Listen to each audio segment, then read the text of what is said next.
नमस्कार। स्वागत है आपका अपने YouTube चैनल GTT पर। GTT पर स्वागत है। और GTT पर आपको BA first year, BA second year और BA थर्ड ईयर यानी फाइनल क्लास की जो ज्योग्राफी की जो क्लास है वो यहाँ पर आपको ज्योग्राफी की क्लास आपको उपलब्ध करवाई जाती है। और इसी चैनल की हम बात करते हैं तो इस चैनल के ऊपर आपको जो मैथ्स की जो क्लास है वो भी क्या है आपको उपलब्ध होती है। तो आप इस चैनल से ज़्यादा जुड़ने का प्रयास करें, अपने मित्रगणों के साथ में, अपने सहपाठियों के साथ में, अपने क्लासमेट के साथ में इस वीडियो को ज़्यादा से ज़्यादा शेयर करें और चैनल को सब्सक्राइब करें। चैनल को अगर सब्सक्राइब नहीं किया तो बेल आइकन को प्रेस करें ताकि जो वीडियो हम डालें तो आप तक पहुंच सके हो, ठीक है, नोटिफिकेशन आपके पास आ सके उसका। और एक बात मैं आपको और बताना चाहूँगा कि हमें जिस भी क्लास को देखते हैं तो उस क्लास को हम ये करके नहीं देखें कि हाँ बस शुरुआत में हमने देख लिया उसके बाद बंद कर दिया, नहीं। अगर एक क्लास को आप शुरुआत से लेकर अंत तक यानी शुरू से लेकर अंत तक देखते हो तो आपका जो कॉन्सेप्ट है वो क्लियर होता है। क्योंकि अगर मान लो मुझे इस मानव भूगोल के बारे में, ये दो शब्द हैं, इनके बारे में पता नहीं है तो मैं क्या जान सकता हूँ, आगे कुछ नहीं जान सकता। तो वो जो मेरा कॉन्सेप्ट है वो क्लियर कब होगा, जब मैं मानव और भूगोल के बारे में, दोनों शब्दों के बारे में अच्छी तरीके से जानूंगा, उन शब्दों के अर्थ है वो क्या है अच्छी तरीके से समझूंगा, तभी क्या है ये जो मानव भूगोल का अर्थ है वो मेरे समझ में आएगा। उद्देश्य के बारे में, लक्ष्य के बारे में जब हम जानेंगे तभी तो हमें पता चलेगा ना। तो वो पता कब चलेगा हमें, वो पता चलेगा हम क्लास को शुरू से लेकर अंत तक देखेंगे, ठीक है। तो क्लास को शुरू से लेकर अंत तक जरूर देखना है क्योंकि कॉन्सेप्ट के साथ में हम इस क्लास को पढ़ने वाले। और पिछले पार्ट के अंदर हमने चर्चा की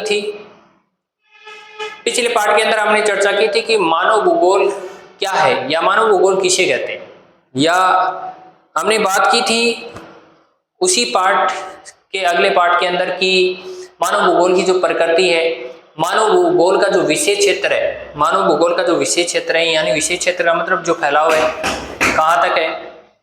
तो इस प्रकार से क्या है हमने इनके ऊपर विभिन्न प्रकार की जो चर्चाएं हैं वो की थी। अब आगे हम अगली क्लास में बात कर रहे हैं कि मानव भूगोल के जो उद्देश्य उनके ऊपर चर्चा करेंगे।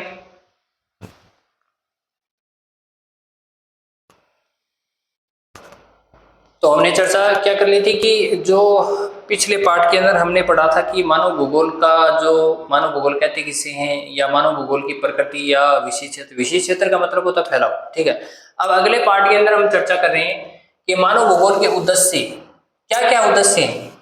जैसे कि आप किसी भी क्षेत्र के अंदर काम करने जाते हो तो आपका प्रमुख उद्देश्य क्या होता है, ठीक है। अगर आप पढ़ाई कर रहे हो, बीएड कर रहे हो, बीएसटीसी कर रहे हो, 11th क्लास, 12th क्लास कर रहे हो, 10th क्लास कर रहे हो, तो प्रमुख उद्देश्य क्या है, ठीक है। तो उसी प्रकार से मानव भूगोल के जो उद्देश्य हैं वो भी क्या है, प्रमुख है, उनका भी एक कोई लक्ष्य है, ठीक है। तो इसके अंदर देखते हैं विश्व के जैविक तथा अजैविक तथ्यों यानी तथ्य, अलग अलग तथ्य होते हैं का मानव के वितरण के संबंध यानी मानव का फैलाव और उनके बीच का जो आपसी संबंध है उनकी हम चर्चा यहाँ पर करने वाले हैं। में विवरण क्या है, प्रस्तुत करना, ठीक है। तो देखो मानवीय संसार के रूप में, संसार में कौन निवास करता है, मानव। संसार के रूप में पृथ्वी का संगठित ज्ञान, संसार में कौन निवास करता है, मानव। अब मानव को क्या होगा, पृथ्वी का संगठित ज्ञान होगा। संगठित का मतलब एक जगह ज्ञान, ठीक है। संगठित का मतलब क्या होता है, एक जगह पे जो ज्ञान होता है उसको संगठित ज्ञान, ठीक है। वह संगठित ज्ञान क्या कहलाता है, मानव भूगोल कहलाता है। यानी संपूर्ण पृथ्वी के बारे में एक रूप से हम कह सकते हैं कि जो एक जगह पे जो ज्ञान है वो प्राप्त होता है, संगठित ज्ञान है वो प्राप्त होता है या ज्ञान होता है, उसको मानव भूगोल कहा जाता है, ठीक है। ये जो संगठित ज्ञान है ये किसके पास में होगा? मानव के पास, तो मानव भूगोल। ठीक है, आगे देखते हैं, आगे चर्चा करते हैं। जिसका मुख्य उद्देश्य के बारे में मैंने बता दिया आपको। जिसका मुख्य उद्देश्य है विश्व के जैविक तथा अजैविक तथ्यों, जैविक तथा अजैविक तथ्यों का मानव के वितरण के संबंध में विवरण प्रस्तुत करना है। ये तो हमने पहले ऊपर भी देख लिया था कि मानव के वितरण के संबंध में वितरण प्रस्तुत करना है। ठीक है, अब मानव भूगोल का प्रमुख उद्देश्य है ये है कि विश्व के जो जैविक तथा अजैविक तथ्य, विश्व के जैविक तथा अजैविक तथ्यों का मतलब होता है सबूत। ठीक है, तथ्यों का मतलब क्या होता है? सबूत। क्या क्या सबूत है और उनका मानव के जीवन में वितरण है वो किस किस प्रकार से है, और मानव का उनसे संबंध है वो किस किस प्रकार से है, इसके बारे में विवरण प्रस्तुत करना, यानी व्याख्या करना, विवरण देना। ठीक है, आगे चर्चा करते हैं कि मानव भूगोल में मनुष्य के स्थानिक वितरण का मतलब क्या होता है? उसके स्थान से संबंधित जो वितरण है, स्थानिक वितरण के साथ ही उसकी भौगोलिक का मतलब क्या होता है कि धरातलीय भाग पर किस प्रकार से, या तो नदी के किनारे रह रहा है, या झील के किनारे रह रहा है, तालाब के किनारे रह रहा है, उबड़ खाबड़ स्थान के ऊपर रह रहा है, या समतल मैदान के अंदर रह रहा है, कहां पर रह रहा है। ठीक है, भौगोलिक स्थिति कहां पर है। ठीक है, भौगोलिक स्थिति उसकी कहां पर है। समाज के अंदर रह रहा है, एकल परिवार में रह रहा है, संयुक्त परिवार में रह रहा है, किस प्रकार से रह रहा है। सामाजिक, आर्थिक रूप से उसकी आर्थिक स्थिति किस प्रकार की है, आर्थिक स्थिति किस प्रकार की, कि पृष्ठभूमि में संपूर्ण गतिविधियों का अध्ययन किया जाता है। भौगोलिक क्षेत्र के आधार पर वो किस प्रकार से रह रहा है, सामाजिक क्षेत्र के आधार पर वो किस प्रकार से रह रहा है, आर्थिक क्षेत्र के आधार पर वो किस प्रकार से रह रहा है मानव। ठीक है, उनकी सारे की जो पृष्ठभूमि है, एक पृष्ठभूमि तैयार करते हैं। ठीक है, में संपूर्ण क्या है, गतिविधियों का अध्ययन किया जाता है कि भौगोलिक क्षेत्र में किस प्रकार से वो निवास कर रहा है, सामाजिक क्षेत्र के अंदर वो किस प्रकार से निवास कर रहा है, आर्थिक रूप से उसकी जो स्थिति वो किस प्रकार से, उनकी एक पृष्ठभूमि को हम तैयार करके क्या है, सारी की सारी जो गतिविधियां उनका क्या है अध्ययन करते हैं। किसके अंदर करते हैं भाई, किसके अंदर करते हैं, तो मानव भूगोल। किसके अंदर करेंगे, मानव भूगोल के अंदर करेंगे, क्योंकि हम किसके बारे में पढ़ रहे हैं, किसके बारे में पढ़ रहे हैं, मानव के बारे में पढ़ रहे हैं। किसके बारे में पढ़ रहे हैं, मानव के बारे में पढ़ रहे हैं। अच्छा, आगे चर्चा करते हैं। मानव भूगोल में मनुष्य, मानव भूगोल में कौन, मनुष्य। तो मानव भूगोल में कौन आएगा, अरे मनुष्य तो आएगा, कोई पहाड़ थोड़ी आएगा, कौन आएगा, मनुष्य। मानव भूगोल में किसकी चर्चा करेंगे, मनुष्य की चर्चा करेंगे, मनुष्य के अपने वातावरण। मनुष्य अगर किसी भी वातावरण के अंदर रहता है, मनुष्य अगर वातावरण के अंदर रहता है तो वो खुद का क्या है, अपना वातावरण हो जाता है, यानी उसके खुद के अपने वातावरण से संबंधों का महत्वपूर्ण माना जाता है। यानी जो संबंधों का ज्ञान है वो क्या है, महत्वपूर्ण माना जाता है। ठीक है, वातावरण से उसके संबंध है वो किस प्रकार से, ठीक है, प्रकृति के साथ उसके जो संबंध है वो किस प्रकार के, वातावरण के साथ में उसके जो संबंध है वो किस प्रकार के, जीव जंतु के साथ में उसके जो संबंध है वो किस प्रकार के हैं।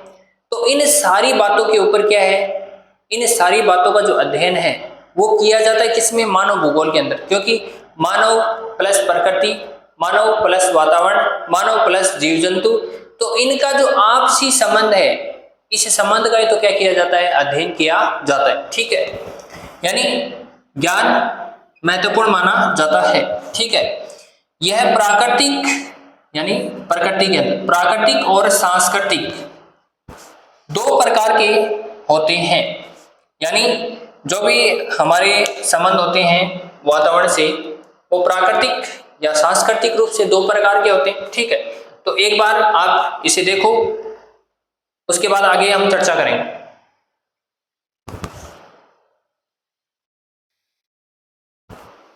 चलो आगे बात करते हैं, एक बार फिर से देख लेते हैं कि विश्व के जैविक तथा अजैविक तथ्यों का मानव के वितरण के संबंध में वितरण प्रस्तुत करना, किस प्रकार से वो अपना जो संबंध है उस संबंध के बारे में बताता है कि पृथ्वी से किस प्रकार का मेरा संबंध है, जीव जंतुओं से मेरा किस प्रकार का संबंध है, इसके बाद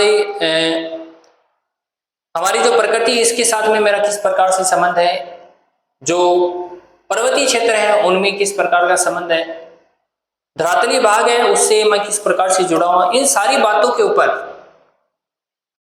अध्ययन करके क्या है जो बताया जाता है वो किस में बताया जाता है, मानव भूगोल के अंदर बताया जाता है। ठीक है, तो मानवीय संसार के रूप में पृथ्वी का संगठित ज्ञान ही मानव भूगोल कहलाता है। यानी पृथ्वी का अगर हम संपूर्ण ज्ञान एक जगह पे हमें प्राप्त हो जाए तो वो क्या है, मानव भूगोल है। उसके अंदर मानव के बारे में जानकारी हमें क्या होगी, उपलब्ध होगी। ठीक है, मानव भूगोल कहलाता है जिसका मुख्य उद्देश्य विश्व के जैविक तथा अजैविक तथ्यों का मानव के वितरण के संबंध में विवरण प्रस्तुत करना है। मानव भूगोल में मनुष्य के स्थानिक का मतलब कोई भी स्थान विशेष हो सकता है, स्थान विशेष का वितरण का मतलब कहां पर वो स्थान किस प्रकार से फैला है। ठीक है, स्थानिक वितरण के साथ ही उसकी भौगोलिक का मैंने बता दिया है, धरातलीय भाग से जुड़ा है, ऊबड़ खाबड़ स्थान पे रह रहा है, पर्वतों के किनारे रह रहा है, नदी के किनारे रह रहा है, पर्वतों के ऊपर रह रहा है, पठार झील तालाब कहां पर रह रहा है, उसकी भौगोलिक स्थिति कहां पर है, सामाजिक आर्थिक पृष्ठभूमि में संपूर्ण गतिविधियों का अध्ययन किया जाता है। अच्छा, आगे बता रहा है कि मानव भूगोल में मनुष्य के अपने वातावरण से जो संबंध है वो किस प्रकार के, वातावरण के जो संबंध है वो किस प्रकार के, उनका ज्ञान क्या है, महत्वपूर्ण माना जाता है। यह प्राकृतिक और सांस्कृतिक 2 प्रकार के होते हैं। यह चर्चा हमने कर ली है।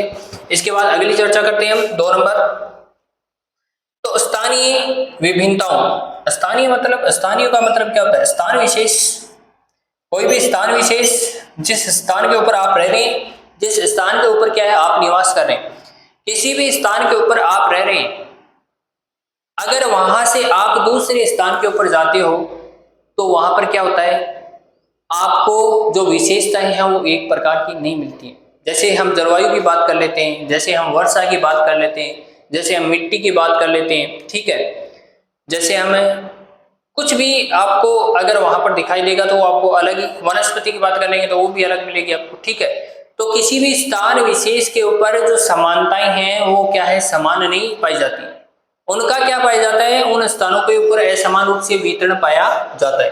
तो स्थानिक विभिन्नताओं का मतलब अलग अलग, स्थानिक विभिन्नताएं वो क्या है, अलग अलग, तथा उनके पारस्परिक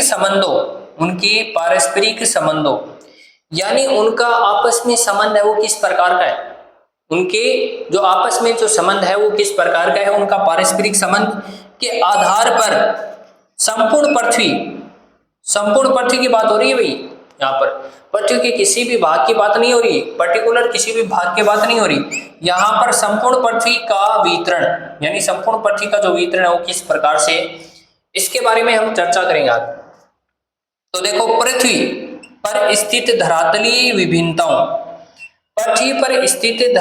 विभिन्नताओं यानी धरातल के ऊपर, मैंने आपको पहले भी बता दिया था, अब भी बता दिया और अब और बता रहा हूं। ठीक है, कि धरातल पर अनेक प्रकार की विभिन्नताएं पाई जाती हैं।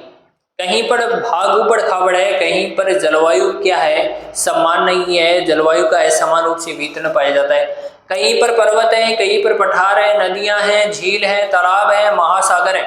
ठीक है, तो ये क्या है, विभिन्नता ही तो है, ये क्या है, विभिन्नता ही तो है।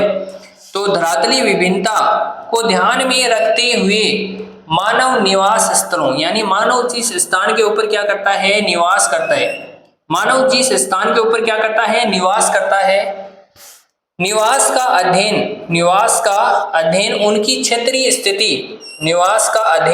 क्षेत्रीय यानी जिस क्षेत्र पे वो निवास करते हैं या जिस क्षेत्र के ऊपर वो रहते हैं, ठीक है। अगर मान लो किसी भी क्षेत्र में रहता है तो उस क्षेत्र का ही तो अध्ययन करेगा, ठीक है।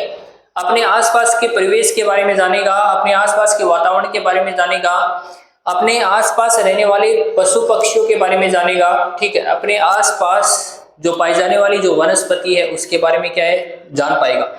तो अपने क्षेत्र यानी अपने निवास स्थान, ठीक है, निवास स्थान का अध्ययन और उनकी क्षेत्रीय स्थिति यानी किस प्रकार की के माध्यम से आसानी से किया जा सकता है, यानी उनका अध्ययन है वो क्या है, आसानी से किया जा सकता है। अगर हम किसी भी क्षेत्र विशेष के अंदर जाते हैं तो आपको पता चल जाता ना कि उस क्षेत्र के अंदर क्या विशेष है क्या विशेष नहीं है, ठीक है।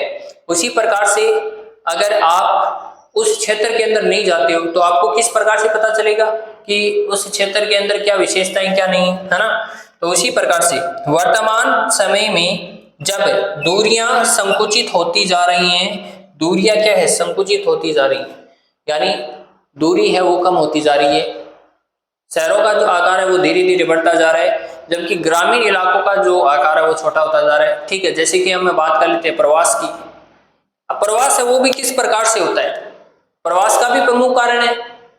अब प्रवास का प्रमुख कारण क्या है कि प्रवास अगर एक व्यक्ति एक स्थान से दूसरे स्थान पर जाता है, प्रवास करता है, तो उसका प्रमुख कारण क्या है। देखो, एक तो बेरोजगारी की समस्या, व्यक्ति को रोजगार उपलब्ध न होना, व्यक्ति को रोजगार उपलब्ध नहीं होना।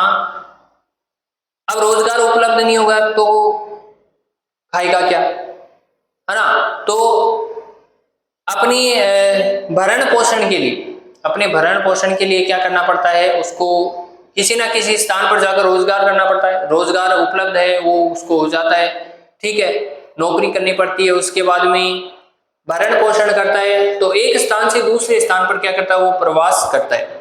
अब वहां की जनसंख्या बढ़ जाती, क्योंकि अगर मान लो वहां पर अच्छा जॉब उसको मिल गया है तो वहीं पर क्या है, वो रहने का प्रयास करेगा, वापस लौटने का प्रयास नहीं करता, वहीं पे रहने का क्या है, प्रयास करता है। तो प्रवास की प्रमुख जो कारण है बेरोजगारी है। परिवहन के साधन, गांव के अंदर परिवहन के साधन है वो कम उपलब्ध होते हैं, जबकि शहरों के अंदर क्या है, परिवहन के साधन है वो उपलब्ध होते हैं।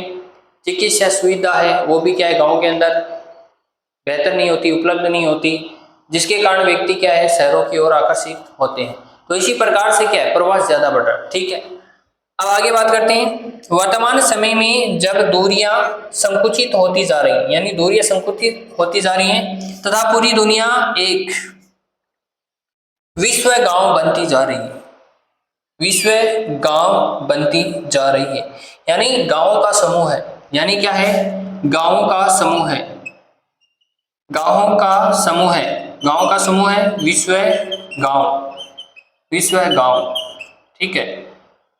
गांव का समूह है, छोटे छोटे गांवों का समूह मिलकर ही तो एक शहर का निर्माण करते हैं, ठीक है। तो इसी प्रकार से छोटे छोटे जो गांव हैं आपस में मिलकर क्या विश्व गांव, क्योंकि दूरियां क्या है, संकुचित हो रही है, दूरियां क्या हो रही है, संकुचित हो रही है, ठीक है। शहरों का फैलाव ज्यादा हो रहा है और आसपास जो गांव हैं वो उसके अंदर क्या हो रहे हैं, शामिल हो रहे हैं, ठीक है। एक बार फिर से देख लेते हैं। देखो पहला पॉइंट, विश्व के जैविक, तो आप एक बार इसको ध्यानपूर्वक पढ़ें और इसका एक बार स्क्रीनशॉट ले लें, उसके बाद पढ़ेंगे।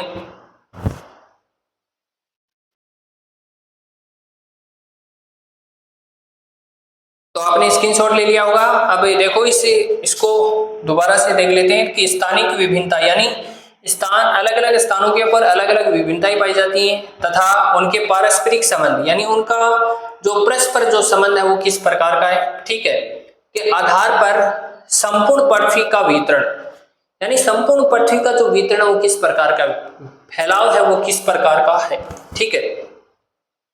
पृथ्वी पर स्थित धरातलीय विभिन्नताओं को, यानी पृथ्वी के ऊपर जो धरातलीय विभिन्नताएं पाई जाती है, अनेक प्रकार की धरातलीय विभिन्नताएं क्या है, पृथ्वी के ऊपर पाई जाती है। धरातलीय विभिन्नताओं को ध्यान में रखते हुए मानव निवास स्थलों, यानी मानव है, मानव के जो निवास स्थल हैं, ठीक है, और निवास स्थलों का अध्ययन, यानी मानव किन निवास स्थानों के ऊपर क्या निवास करता है, उनका अध्ययन, ठीक है। उनकी क्षेत्रीय स्थिति यानी क्षेत्र विशेष के ऊपर रहते हैं तो उनकी क्षेत्रों की जो स्थिति वो किस प्रकार की होगी, ठीक है, के माध्यम से आसानी से इनका अध्ययन क्या है किया जा सकता है। अच्छा, वर्तमान समय में जब दूरियां संकुचित होती जा रही हैं, संकुचित होने का मतलब घटना, दूरियां वो घटती जा रही हैं तथा पूरी दुनिया है वो एक विश्व गांव क्या है बनती जा रही है, ठीक है, ये चर्चा है वो आज हमने की है मानव भूगोल के उद्देश्य या लक्ष्य के अंदर। अगली कक्षा के अंदर हम क्या है जो अलग टॉपिक है वो लेके आएंगे आपके लिए, मानव भूगोल से जुड़ा हुआ वो टॉपिक होगा। तो क्लास को क्या है शुरू से लेकर अंत तक देखना है। अगर शुरू से लेकर अंत तक नहीं देखेंगे तो हमें एक एक शब्द का अर्थ है वो पता नहीं चलेगा। अगर हमें एक एक शब्द का अर्थ का पता नहीं चलता है तब तक हमारा कॉन्सेप्ट क्या नहीं होगा, क्लियर नहीं होगा। तो क्लास को शुरू से लेकर अंत तक जरूर देखें क्योंकि बहुत ही महत्वपूर्ण सेशन है। और अपने दोस्तों के साथ में इस क्लास को ज़्यादा से ज़्यादा शेयर करें। चैनल को अगर किसी ने सब्सक्राइब नहीं किया तो चैनल को सब्सक्राइब करें, बेल आइकन को प्रेस करें ताकि आगे आने वाला जो वीडियो वो आप तक पहुंच सके। धन्यवाद।